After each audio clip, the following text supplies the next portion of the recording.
everyone. Welcome to today's show. If you're joining for the first time, in this particular segment, we invite a special guest, and this is going to be interview. So we generally meet for this every Friday between 8 a.m. to 11 a.m. Eastern. So we have several guests lined up for today. We have a very special guest, Duncan, and I'll let him introduce himself. Duncan, do you want to introduce? I will be delighted to, and thank you so much for inviting me here. It's always lovely to be in your conversations. You really are able to join people together in such a wonderful way. Thank you. I'm Duncan Chapple. I'm research director at Sage Circle, which is a 25-year-old analyst relations consultancy. I was an industry analyst in the 1990s, around the time of the dot-com boom, but in the years since then, I've been running industry analyst relations programs, helping technology vendors to build better connections, more productive relationships with industry analyst firms. Okay, amazing. So once again, thank you so much for being here. And I'm going to talk to my audience just for a second, and then we'll come back, to some of the questions for you. Okay. Thank you. If you're in the audience, make sure you guys post your questions, comments. Generally, we are a big fan of three-way conversation here. Even if you are not part of the conversation, we sort of feel that you are kind of part of the conversation. So we are looking forward to your questions, comments, any sort of stories that you might have from your perspective. So, Duncan, coming back to our topic, I guess this whole world, the research analyst world, is a little bit of mystery for everybody, I guess, even for people who are kind of practicing inside that. I think there's education gap in terms of what value they bring to the table, how to utilize them. So let's talk. Maybe give us the lay of the land in terms of how research firms work. What is their business model? Obviously the buyers are going to be the primary consumers, I guess, but vendors are also sort of paying here, right? So we have two different perspectives for the research firms, and we have many different needs that they generally serve. So let's start with the overall lay of the land in terms of how you think research industry is laid out, and then we can peel layers in terms of the other things. Absolutely. Well, a great place to start any discussion of the analyst industry is with Gartner. It's one of the oldest analyst firms. It's definitely the largest. And it's a fantastic example of the way that analyst firms grow and the way that they diversify.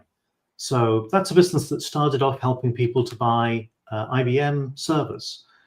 They had very deep expertise. They were very careful in being able to get information about the pricing that different organizations had for different configurations with IBM servers, and then over time extended their work to more and more technologies, and to be able to look at firms in different ways, not only looking at their pricing, but looking at all of the capabilities that these solutions need to be effective for vendors. To be effective for vendors' clients, and then also looking at the shape of the market as a whole. And that means that analysts are extremely useful for anybody who is managing technology, anybody who's trying to get the best out of the investments that they have at the moment. They're extremely powerful for people who are trying to buy technology, and of course they're very useful for anybody who's trying to sell or regulate technology. So people who are more, on the supply side than on the demand side of the equilibrium. And now we have, a huge growth in the number of analyst firms. There are maybe 10,000 analysts, maybe 1,000 analyst firms. Gartner remains the largest, but it's an extremely vibrant market sector to be in. Okay, so very interesting. Obviously Gartner is definitely a big name in the analyst space. And then there are millions of other firms. And sometimes there is sort of misconception. Any time any companies want to go for any of the analyst firms, obviously Gartner is going to be one of the names that they are going to choose. But there is a reason why these millions of other firms exist, right? In my mind, when I look at the analyst firms, and you mentioned one point related to being really deep, and obviously depth is very subjective, right? a person, let's take an example. I don't know, what educational background you have. Anybody who's going to have any sort of educational background, they are going to come from something, right? Either they are going to be mechanical engineer, electronics, or some sort of computer. Maybe they are going to have MBA. So the subject matter expertise matters, right? Because you are going to have expertise in one particular domain. And when you talk about depth, like the real depth, it's not just marketing depth, I guess. Depth matters, right? Even for the analyst work, you need to understand these things deeply to be able to forecast, to be able to, provide enough intelligence, I guess, that buyers are going to find useful. Yeah. So do you think that one analyst firm can master all of these domains? Is it possible? How? And then when you talk about depth, I guess, how deep are we talking about here? I think that how much depth people need really depends on the client. Yeah. A lot of buyers have got uniquely deep experience of their own domain. Yeah. And so no analyst is going to know your organization as well as you do. Yeah. So I think very often buyers contact analysts for various reasons. I can think of my own experience. I was an analyst at the company that's now Omdia, part of the Informa group. Yeah. I was working on a project with a big retail bank in North America. Yeah. That was buying credit card businesses, folding them in. Yeah. And as they added these extra servers into their IT world, things were not scaling in any way. There's some really deep problems. So my background is in very large data sets, how to make very large data sets behave better, and how to get more insights out of very large data sets. Now, I didn't know more about their industry, I hope, than they did. But I was really familiar with some of the more generic problems. I knew the questions to ask. And I understood, because I spoke to other people in the industry, that the pain that they were having was not unique to themselves. And so I was able to help them to navigate a way forward and to better understand that actually they needed to move to quite a different technology platform from the one that had been working fine for them in the past. Yeah. And then they just hit a point, they just hit a break point. Well, I think a lot of what analysts bring is that perspective and the knowledge of what other buyers are doing. It's not necessarily very deep technical depth, but it is more a familiarity with kind of hanging around the neighborhood and understanding what is going on for users, and then being able to speak to buyers, because buyers obviously are super focused on the pain points that users are having. You might have technology that's working fine, but people are complaining about it, so you want to fix it. So that opportunity to be able to speak to people who are using technology, to speak to people who are in the procurement, and to speak to people who are in the manufacturing and the selling of it, that gives analysts a very different perspective. And I would say really it's that perspective that makes analysts different rather than technical depth. A lot of customers have got more technical depth. Yeah, no, I completely agree. And, when you talk about things such as servers, I guess, that is the example that you gave, right? And servers, for the most part, I mean, if you look at the offering, even though some people might argue that, that is relatively complex as well, it could get really deep.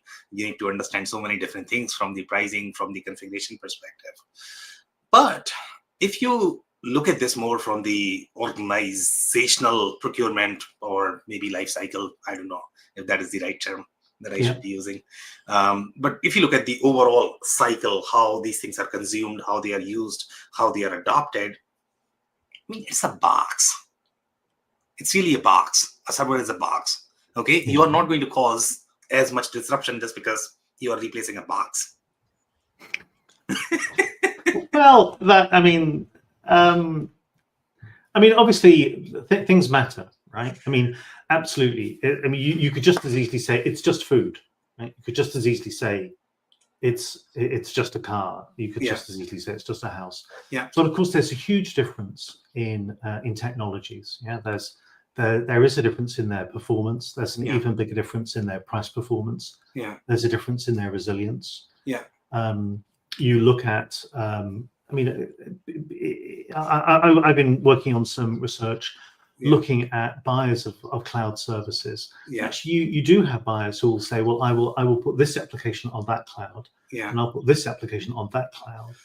So very often we like to think that these products are the same, but actually when you are putting them under pressure, when you need them to perform at scale, there really is a difference, and an even bigger difference in price performance.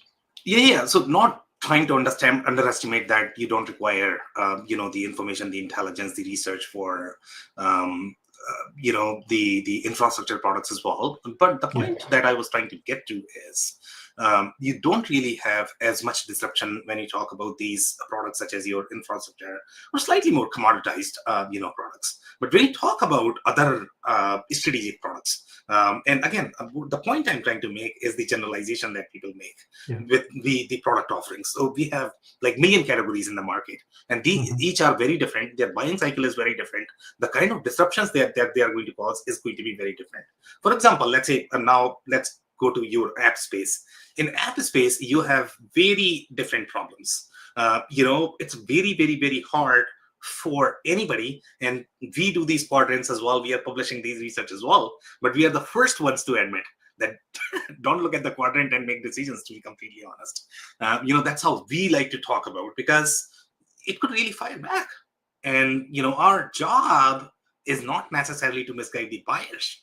Our job as the analyst firms is to make sure that they are making the right decisions so that they can be successful, and hopefully, because of that, the vendors can be successful as well, because we are sort of playing the matchmaker here, right?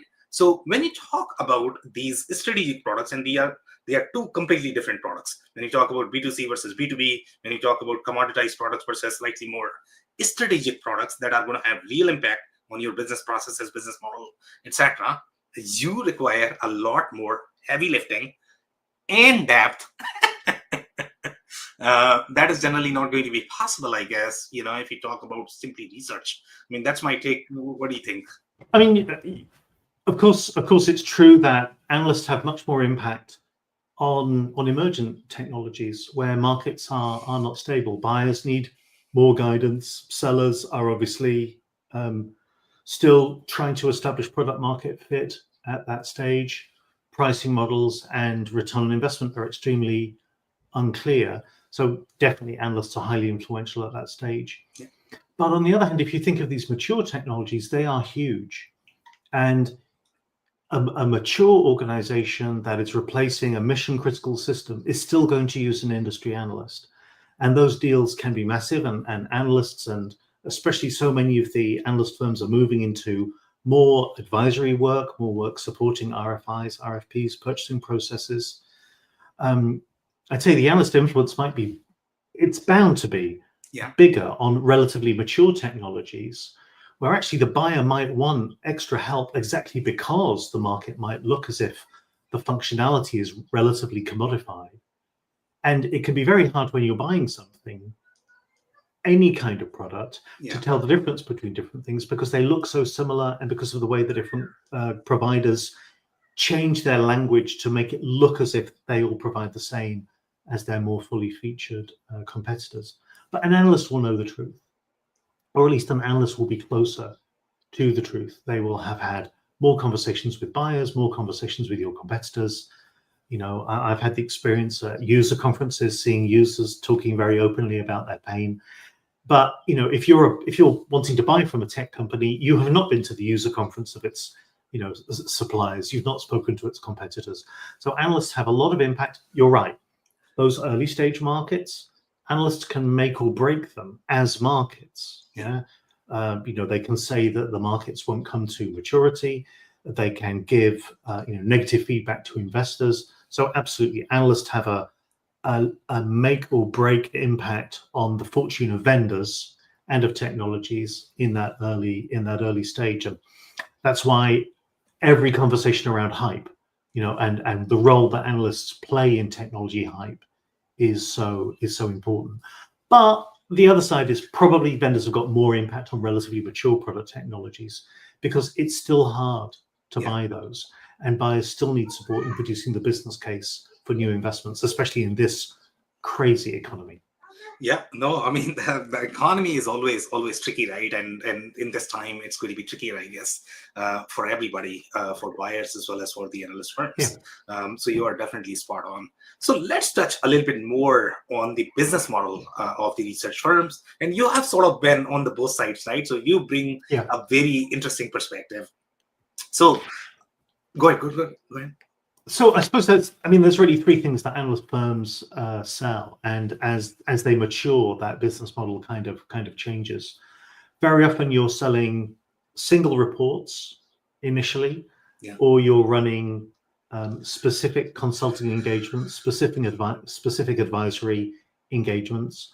But all of the firms want to move towards integrated business models that are based around subscriptions. yeah, So you would subscribe for a year, for 2 years, subscribe for 3 years, you get a bigger discount, yeah, and that will include a range of services. yeah, So what the analyst firms typically are moving towards is a business model where you get syndicated research, some or all of the research. yeah, Some firms will slice up their research so that you can only get this part or that part of the full research portfolio. They'll have events, they'll have advisory services, yeah, they'll often have peer communities. yeah, And then now we're seeing them also moving quite effectively over the last 10 years into providing peer reviews. So collecting what buyers are saying about the solutions that they're actually using. And for example, in the case of Gartner, Gartner is getting more eyeballs yeah, now on yeah. these reviews that it's collecting than on things like the Magic Quadrant, for which it has been so famous for decades. So let's talk about these subscriptions a little bit more, right? So, for example, let's say if you talk about the enterprise buyers, and you are right, we have seen this as well. That okay, if I talk to my enterprise CIO, they are probably going to budget that. You know what? I need this subscription from Gartner because I am using this for procurement all the time. I guess I don't know how much they are going to use, but obviously they need to justify the ROI from their side as well. If you are a very massive IT organization, you are always procuring something, then you can justify the cost of $30,000, $40,000, whatever you are paying. Yeah. But in let's say if you look at the SMB market, and I don't know how active they are, to be completely honest. And again, the industry matters as well. For example, let's say if you talk about the industrial spaces, they don't have as much IT procurement, and depending upon which IT you are talking about, are you talking about the real informational business side technology or the operational technology? These two are two completely different things, right? And they go through very different organizations, even inside these companies as well, right? So overall, I guess when you look at the SMB, have you seen that they are willing to spend this kind of money in the SMB space as well, when they might not be doing, I guess, as much procurement, Yeah. from the IT perspective? So is it more of the enterprise thing in your experience, or is it also SMB that they, okay, no, I mean, I definitely need this $50,000, Gartner, no questions asked. Okay, you have the check, go. So what's been It's your experience? I'd say there are two sides of analyst impact on the SMB market. Yeah, One is that analyst firms definitely have become much more intrigued in following how early stage firms can use technology. Earlier on, you were talking about the technology procurement cycle, and I think yeah, it's very important to have that understanding of technology being a yeah, cycle, because while vendors would quite like to sell some software and then kind of run away from it, yeah, actually, if you're, for example, in the manufacturing space, you've made a commitment towards a particular manufacturing execution system, but then you still have all of the attendant problems of ensuring that you've got transparency over your supply chain, over your environmental reporting. The needs continue to evolve, even if the core technology is not subject to a procurement review. yeah, So these ongoing services can add a lot of value to people who are trying to get the most out of their existing investment without spending more. And I think analyst firms are getting better at yeah, providing support for that. But also, we're seeing a lot more kind of research that is free to use. yeah, So the business model still depends on vendors and end user organizations paying. What we're seeing is a lot more research being made freely available to users, and that allows the insight of analysts to penetrate more extensively into the SMB sector. Of course, they've always been present because analysts are speaking at events. They've got incredibly high profiles in the media, especially in the tech media. But over the last few years, over the last decades, we've seen an accelerating trend towards what you might call freemium analyst firms, where they're giving some of their research away. Yeah. And we're also seeing a lot more vendor-sponsored research, where vendors might be licensing a piece of analyst content and making it freely available, but they're putting it behind a download form so that they are harvesting the details of somebody who's interested in buying something in the market where they're trying to sell. Yeah, very interesting. So we have some comments, so let's go over those first, and then we can come back to our conversation as well. So we have Sashi. Sashi is saying, analysts have to think about end user impact and be very familiar with experience. And I guess there is a divide in the market. And I think this is the conversation that we were having, Duncan, as well. And this is the story that I want to talk about that I could not touch during my conversation. So I don't know, Duncan, if you are familiar with a company called Spend Matters. Spend Matters, you know them. Okay, interesting. Yeah, so they are very well known in the procurement space, procurement tech space. They are one of the hottest. And sometimes when you look at the procurement space, they might recognize Spend Matters more than Gartner because they bring very specific specialization that none of the other firms are going to have. Definitely. So I'll give you the taste of their life cycle in terms of how they have evolved and what their priorities are. And I don't know if this is going to be consistent with the other research and analyst firms as well. So in their case, initially when they started, they are a boutique firm, and generally 90% of the boutique firms are going to be very high touch, meaning they are going to provide very tailored experience. Yes. You are a buyer, I'll give you anything and everything. I'll work for free. I'll work over weekend. I'll help you. That's how most boutique firms are.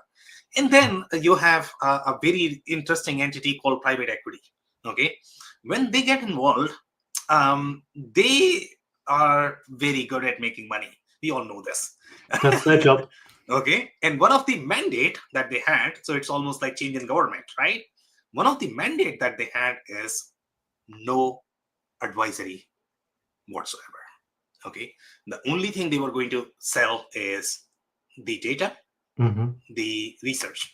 Obviously, they are going to have that business model as well. But at the end of the day, if you look at the software firms, they are all going to argue that, hey, we do consulting as well. We do professional services as well. But the mandate that you have from the investors, if I'm investing my personal money, you are investing your personal money, you are looking at the prediction and revenue. Let's be honest here. Okay. And the prediction and revenue is only going to come from where? When you have the repeatable retainer-based revenue. In practice, this really varies a little bit from firm to firm. Yeah. So if you think of a kind of an affirming example of that, Gartner is an affirming example of that. Yeah. That's an organization which is doing much less consultancy work than it used to do. Its advisory work is much more structured into, if you've got a big question, book more half-hour calls. Yeah. And it's much harder than it used to be to get an analyst to come and visit you, to come and spend a day with you if you're a Gartner client that needs to work things through more deeply. And of course, that does mean that they can scale. And goodness me, Gartner, if you think about it, Gartner has probably got more or less the same number of analysts as it had when its revenue was 1/10 of the revenue that it has today. So there's a lot more other people wrapped around that, a lot more salespeople wrapped around it. But what Gartner has shown is the incredible scalability of that kind of model, where you have got where the primary value is one-to-many consumption of syndicated research and events, and where the one-to-one advisory element is reduced. But on the other hand, for example, I was just at Mobile World Congress, where you've got a lot of firms that are you've got a lot of telecom niche firms, organizations like Analysys Mason, CCS Insights, and others. A lot of these organizations are actually finding that there's a bigger revenue opportunity for them on the consulting side than on syndicated research. You have to do the syndicated research to do the consultancy. And goodness me, if you can do that consultancy, then your syndicated research becomes much better.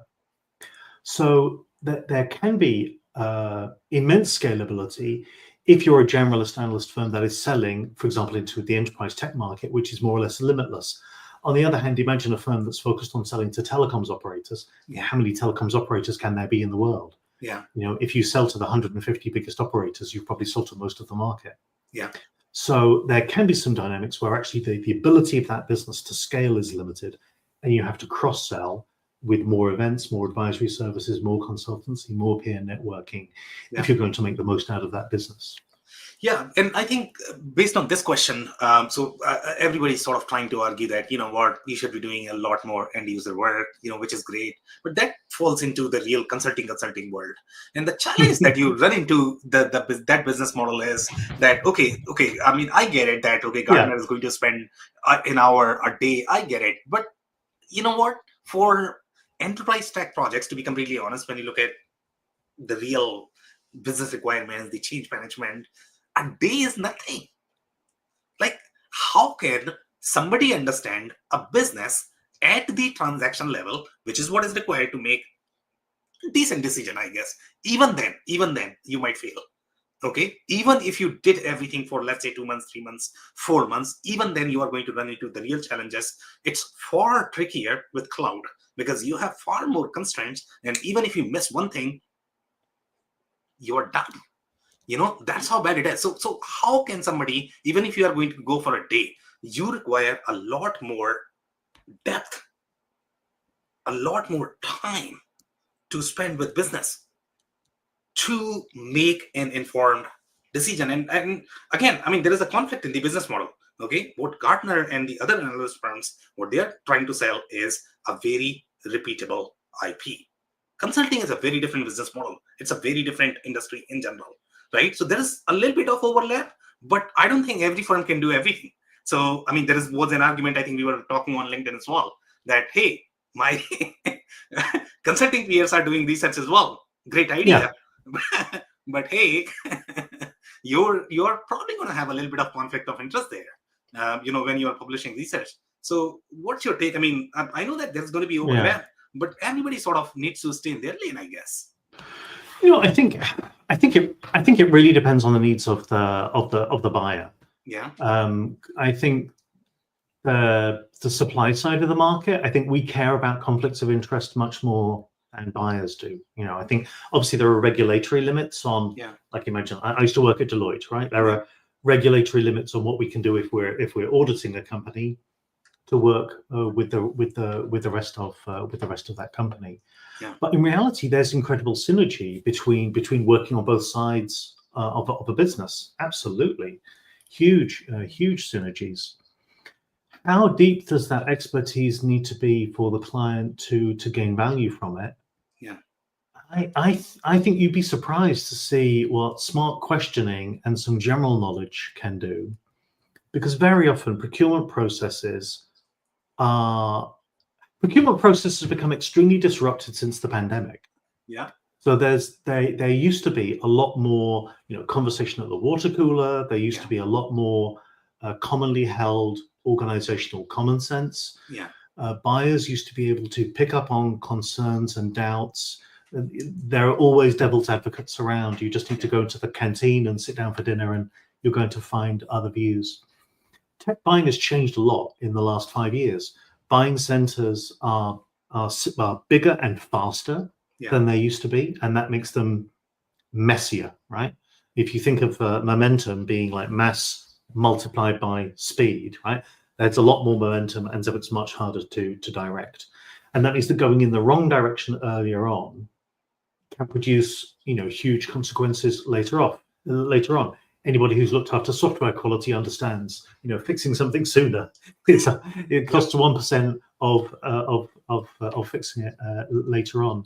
So actually, you're right that you hire an analyst for a day. What is that? That's $10,000, $15,000, but potentially that can have huge consequences. Yeah, especially because we're in this very paradoxical situation right now. Yeah, where buyers are under a lot of pressure to produce not only technology selections but business cases.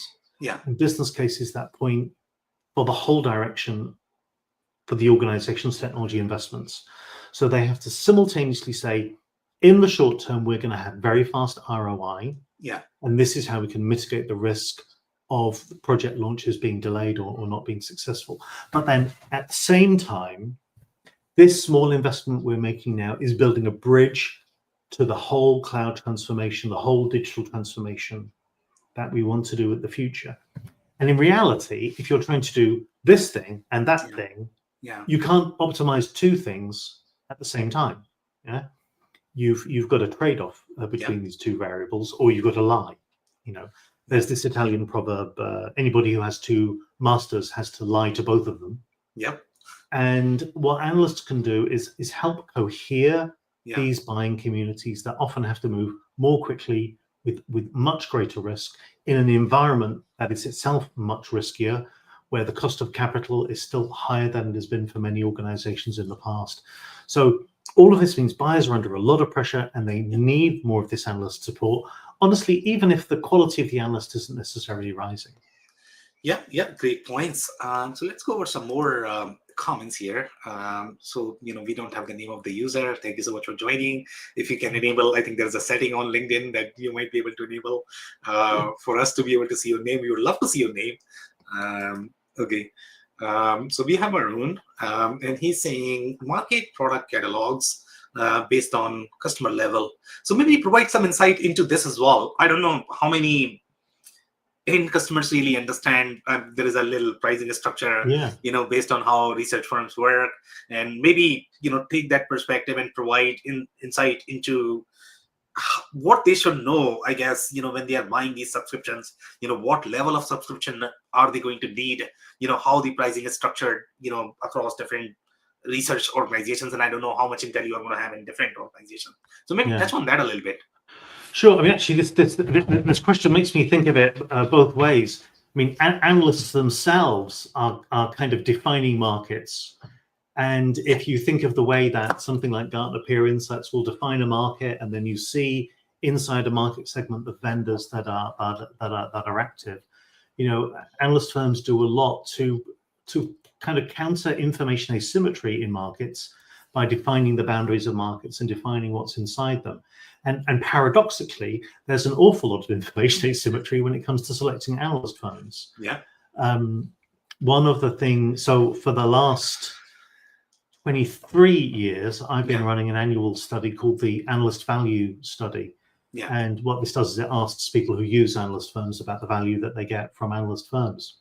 And hopefully, unsurprisingly, people are pretty happy with their purchases. Obviously, you would be, otherwise you would stop buying from whoever it is that you were buying from. And firms like Gartner, Forrester, IDC, Omdia, these are, I guess, the big four analyst firms. They're delivering like solid value to their clients, but it can be quite hard from the outside to understand exactly what you are getting when you're buying from them. And a little bit like the way that if you see a car advertised, in the picture it's going to be the top of the line version with all of the trimmings, not the basic ones where you have to pay extra for tires. That very often when analyst firms are promoting themselves, they will tell you everything, and then when you're a client, there might be some limitations. And I must say, just to get something off my chest as a Gartner user, it's one of the frustrations, even if you are a customer of one of these analyst firms, that you might be. I mentioned earlier on the way that they might divide up their own research into particular areas, and subscribers might be able to access only the researchers in one area. So are these areas topical, or how does that distribution work? I guess maybe. I mean, they might be both topical and they might relate to the nature of the product. So for example, there might be market data, very extensive market sizing data, which is really only useful for vendors. You might run Ovum, Omdia, where I used to work, tracks some contracts, and you can see, across hundreds of millions, maybe billions now of deals, who is holding them, what is the contract, what is the life of them, when does it come up for renewal? Again, that's only useful for a small number of people. So you would want to sell that at a high price to a small number of people rather than including it in your general poll.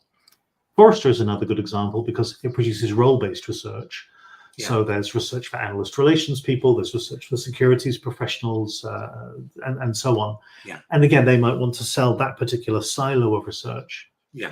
And what that allows them to do is to make sure that you've got a more coherent user value, and they're making sure that when they're covering a topic, that they are making money on it. But it can produce the frustrating situation I've had, where most of the research that company I'm subscribing to on a topic is not available to me. And that can produce some tensions, and obviously nobody's going to tell you that before you buy. Of course. It can be a bit of a surprise though when you get that. No, I mean, that's how sales works, I guess. Sometimes it could be very challenging. So I don't know if you're going to have any more intel on this particular question, if buyers need to know anything else. I know, I mean, the security, the permissions, obviously always going to be a challenge, I guess, any SaaS software, any sort of subscription software. But any other intel that you might be able to remember that you might want to share? I think a really important thing if you want to buy from analyst firms is to remember that you're really in a buyer's market now. And it's never been a better time to ask for free trials. I think analyst firms are extremely generous. Most analyst firms are extremely generous with free trials. Gartner will offer you proof of concept engagements where you can get face-to-face with an analyst and talk through a business problem that matters to you. So as far as you can do, try before you buy, and don't become too dependent on any one analyst firm. So with Gartner, for example, if you're a client at a particular product, you will normally have a kind of built-in price rise for every year that you've owned that product. So if you bought it last year and I'm buying it this year, you're paying more for it this year because you also bought it last year. You see what I mean? So it's a peculiar kind of inflation. So being able to catch up and step out of your relationship with an analyst firm and then come back into it, that can be super helpful in terms of price performance. Obviously, the analysts won't like it because they love to make money, but it can help you to get more value for money. That's a great intel, I guess, people can use. So thank you so much for sharing that. We have some more detailed comments here. So Aruna is saying that I agree with you because analysis are more about market product, but sometimes they missed to analyze and user impact analysis for their product. And I guess these two are two different things in my mind. Always the market sizing is sort of the R&D planning, the product management sort of play. The end user impact analysis is slightly different. I mean, even if I compare from my traditional world, I guess, when you look at, we talk to these people who are doing the product design product, they don't necessarily understand what happens in the implementation space. The challenges are very different. That's the true. Implementation, it's a very different skill set. and to be honest, it's not only the vendors who have, so it's not only the analysts who have this problem, it can be the vendors who have this problem as well. The vendors might meet the buyers, but the buyers actually might not, even the buyers might not meet the users. So that is true. I think a couple of things have started to turn that around. One is there's a much greater emphasis on ROI studies now. So most famously, Forrester with its total economic impact studies, Nucleus Research with its return on investment studies, which they even made into a book, which is a great guide, I think, to understanding how you can make more money. And then, of course, the rise of user reviews. The point about these reviews is that they show how the same technology can give very different outcomes to different people. Of course, the same way that if I give you ingredients and me ingredients and the same recipe, we're probably going to cook different meals slightly. But no one is really better placed than analysts to be a substitute for that end user experience. To know what an analyst knows, you would have to speak to dozens and dozens and dozens of end users. And if you speak to a lot of end users, then actually most of their experiences are very similar to each other. You've got to speak to a very large number of people to find out anything interesting, to find out where the pain points are, where the outliers are. Now, for an analyst, when an analyst gets a call from a user, it's almost certainly because something has gone wrong. Right? So analysts are exposed to the most extreme scenarios, to the most important use cases, to where the products are really tested. Yeah. And that gives them a lot of value, a lot more insight than most people who've maybe just been hanging out at a user group. Yeah, no, very interesting. And I find these ROI studies fascinating. Okay. I have never seen a single ROI study that is going to have maybe less than 300%. Everything is like 200%, 300%, 400%, some huge figures, which is just mind blowing. Okay. Now, if you look at our space, if you talk to buyers, what they feel in their heart. Okay. Buyers, they quote, and again, this is coming directly from the buyers. Okay. They quote that the 75% failure rate that existed 20 years back is very similar even today. Yeah. And I think the painful paradox is that both of those things can be true at the same time. Yeah. How's that? Maybe resolve that. So now I definitely need to know a little bit more there. How's that possible? Well, imagine if I'm taking you to a casino. Okay. And I'm going to tell you that you're going to have a great time. Okay. And you're going to make a lot of money. Yeah, and that's a sales pitch, I guess. Yeah, and between you and me, yeah, like what is likely is that you'll have an okay time, and you'll probably and on average you'll leave with more or less as much money as you went into, or slightly less. Yeah. So there's a difference between the expectations and the reality. And the reality. Yeah. So I think most IT solutions don't meet expectations because those expectations they are either made too high, or more importantly, they're not made specifically. They're not made clearly enough. You invest in a CRM system, you think that you will have all of the benefits of the CRM system. Yeah. You install the CRM system, you understand 3% of it, and you get 3% of the value that you could do. But that doesn't mean that it's not much more efficient than what you had before. Yeah. Now, if it was the case that that 3/4 of IT systems were not generating a positive return on investment, and nobody would be buying new technology. Actually, new technology does pay out. It just doesn't meet these very high expectations that people need. And in a way, that comes back to this idea of hype. Gartner has done a huge service to the tech market in the way that it's popularized the hype cycle. Yeah. And what the hype cycle shows is that you actually do need to create inflated expectations for most organizations to be brave enough to invest. And that's just a paradox, that you've got to, you want to tempt your big sister to come out and see a movie with you. Well, maybe you have to hype it up a little bit to your big sister as well, because she'd rather be at home. That's just the reality of humanity. So that's a very interesting example, and I'm going to share a personal story here. Okay. Yeah. So personal story, and this is coming from, I'm a practitioner myself. IT leadership executive. Let's say if I get a job, probably it's going to take at least a year and a half just to get a job. As the IT executive, CFO, it's very hard. It's not easy. You get a job. Okay. Now your job is going to be really hard because they are trying to figure out, how to make money out of you. That's why they have hired you. So now in my case, let's say if they hire me, now I am looking at these reports, 300%, 400% ROI. Great idea. I sell to my executives a dream, a real dream. Okay. That you have no idea what you're missing here. Yeah, that's it's probably going to be 300, 400%. Okay. Yeah. They commit for it, believing that I have hired a rock star here who's going to do wonders in this company. And then once they commit to it, the project fails for whatever reason. I don't know, because 75% failure rate is real. It's not a joke. But again, it's not a joke. Hold on. So no, it's not. Now I lose my job as the executive.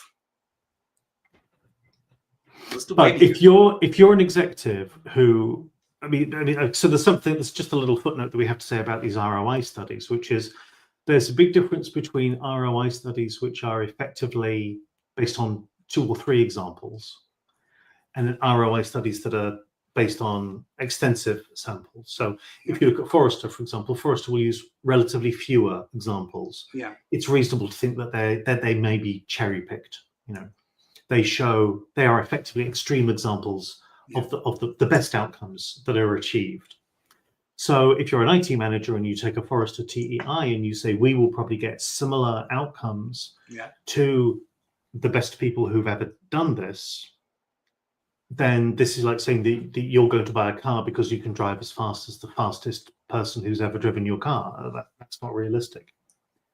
But on the other hand, it does show you what these case studies can do is show you the general direction. Yeah. But when you're building ROI, if you are building your ROI estimation not from a concrete analysis of your own business, but by using an off-the-shelf, somebody else experienced this, honestly, you kind of deserve to lose your job if you're doing that, right?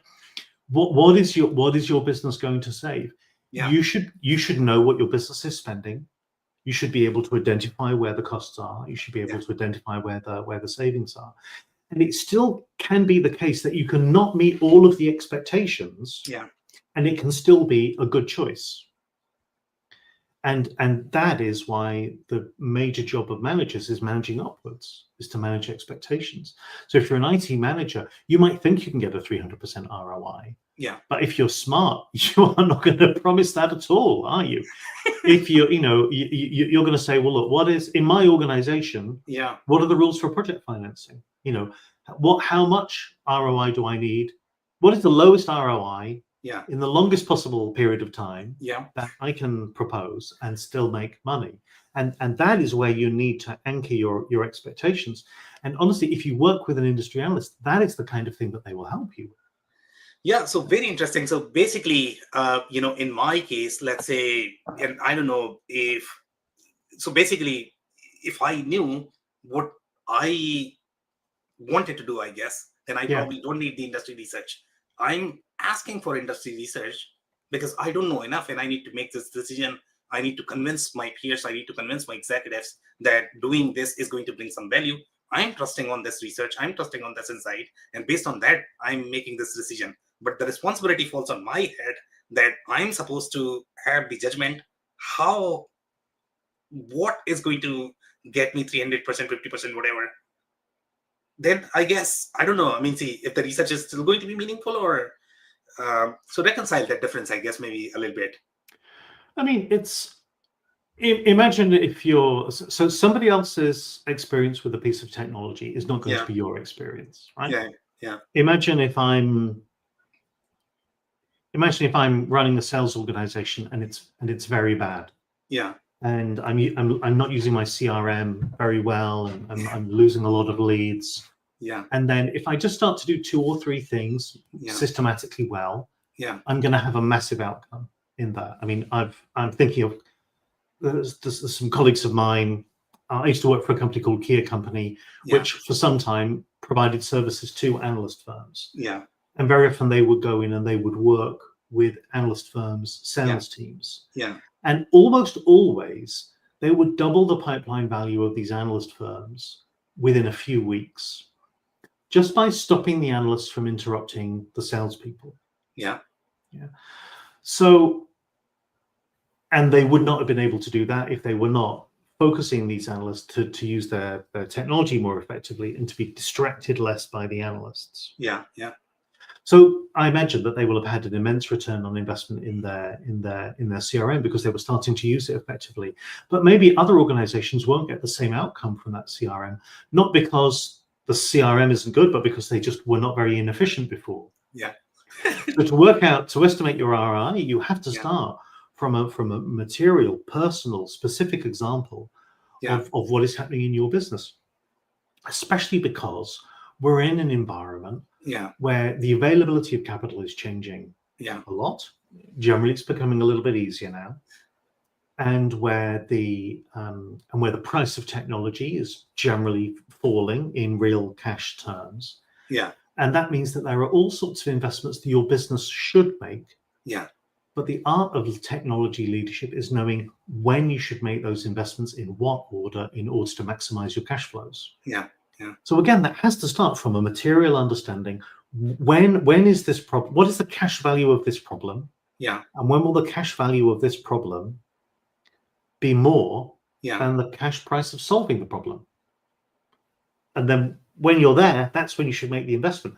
And whether it's a great investment for somebody else or not. Honestly, it can be a terrible investment for somebody else, but a good investment for you because of materially where you are. Yeah, very interesting. So let's touch on some more questions, I guess.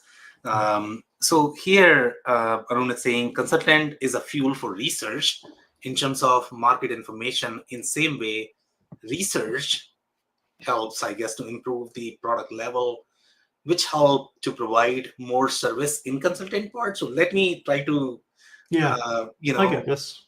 Okay, so maybe provide your narration in terms of what's your understanding, because I don't know if I understand the question completely, I guess. I mean, it's true. I mean, I think what Aaron is saying is that there's a kind of virtual cycle that the more consulting you do, the better the research will be. And then if you have research, then that improves the way that tech providers are developing their solutions. And then that means the market grows, so then there's more opportunity for consultants.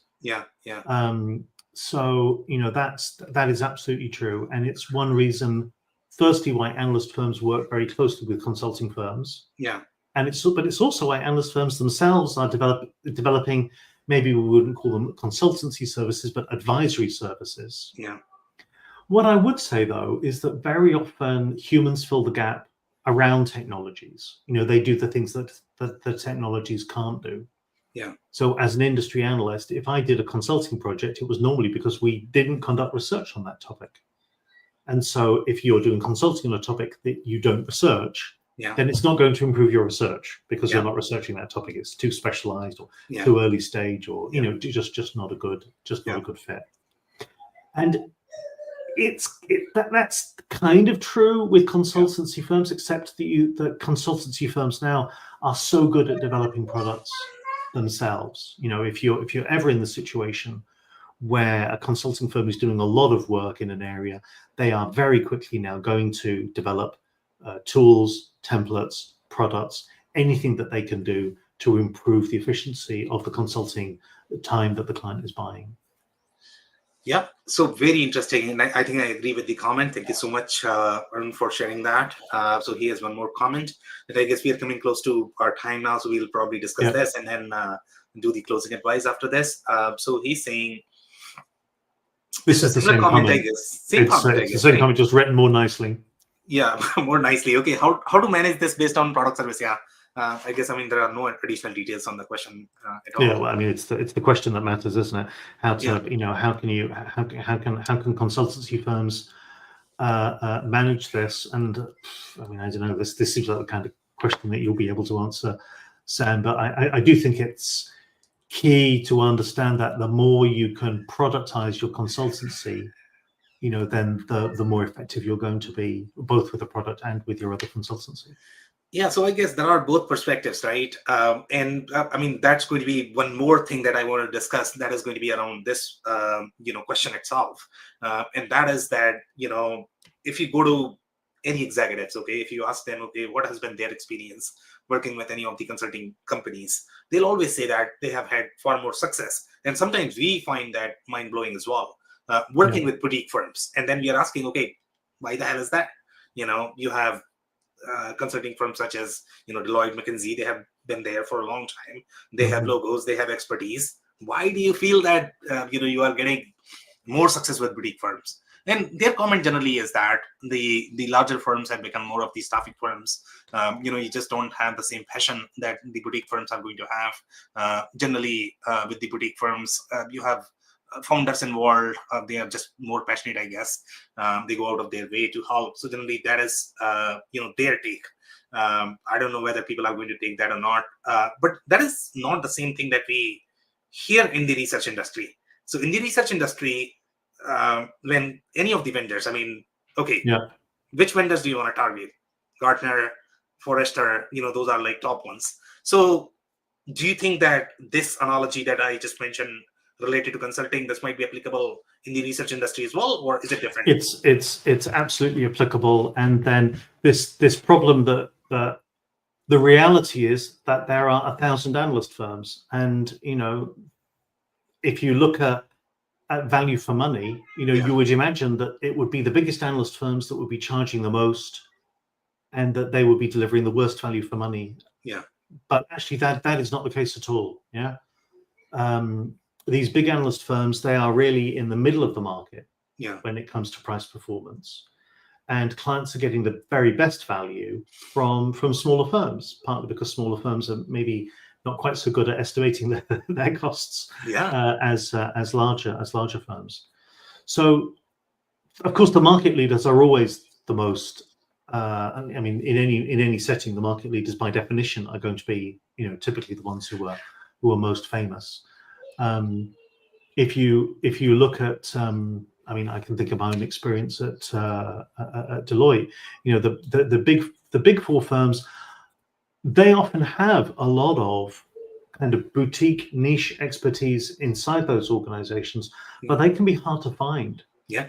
They can be hard to navigate. If you speak to an account manager, so I mean, a great example of this, in the human capital space, Deloitte bought a consultancy led by a guy called Josh Burstyn, who was famous in the human capital space. Yeah. Deloitte had, probably still does have, like really world-class expertise on that topic. Yeah. But your average Deloitte customer speaking to your average Deloitte account manager, I mean, this account manager may not be aware of that space, of that niche team, and so you're going to find your way towards a niche expert, and of course you're probably going to get better price performance. You could buy your consultancy from one of the biggest organizations in the world. You could buy it from a small niche provider. Maybe you might get better service from the niche provider. Maybe it might be closer to you. There might be advantages to it. So, broadly speaking, people are buying from the kinds of providers that they want to work with. I mean, there's also that thing of cultural fit. Some organizations would love to work with Deloitte because it reflects their aspirations. Other people would rather work with a group of 20 people who are in an office 5 miles away from where they are. Yeah. So there's every niche is viable. And the fact that Gartner is super famous, or the big four are super famous, doesn't mean these organizations can't be affected by economic downturns. I think it was PwC or KPMG who laid off 123 partners here in the UK this week, right? Really harsh, even for these big leaders. Yeah. And actually, it might be the mid-sized firms that have got enough scale to be trusted and enough appetite to succeed when the big organizations are still, trapped into many legacy client relationships that they can't get out of. Yeah, no, great. And I think we can spend days, talking to you. You are incredible. You're knowledgeable. There's no question there. Thank you. So I don't know if you're going to have any sort of closing advice, maybe short, and then any plug that you might have for the audience. I mentioned earlier on about the value of shopping around with analyst firms. In the same way that your tech buyer needs to understand the use case, understand the value that they're getting out, rather than having a vague generic idea of what they might get with the technology. Yeah. Bring that to your purchasing with analyst firms as well. Yeah. Don't be sold by the fact that they provide general knowledge on everything. Yeah. There's a lot of general knowledge available from cheaper or free sources. Specifically identify the particular outcomes and benefits that you want to get. And the more you can build those benefits into your understanding of what your account manager is trying to deliver to you, the more likely you are to get real value for money. I've seen so many organizations that are spending hundreds of thousands or millions with analyst firms, and they can't really put their finger on the benefit. And that makes it very hard to defend and extend the investment that organizations are making in the insight. And that insight is super valuable, but you have to be able to show how it's going to contribute to your bottom line. Yeah, could not agree more. Great points. And I think, people should be paying a lot more attention to these research companies and look at what they have been working on. That could be a tremendous benefit for everybody, for their procurement. On that note, Duncan, thanks so much once again for your time. Thank you, and thank you to everybody who submitted questions in the comments as well. This was super useful, and it really lifted up our conversation a lot. It's always fun. So thank you so much once again for joining, everybody. Excellent. Thank you. Take care. Bye-bye.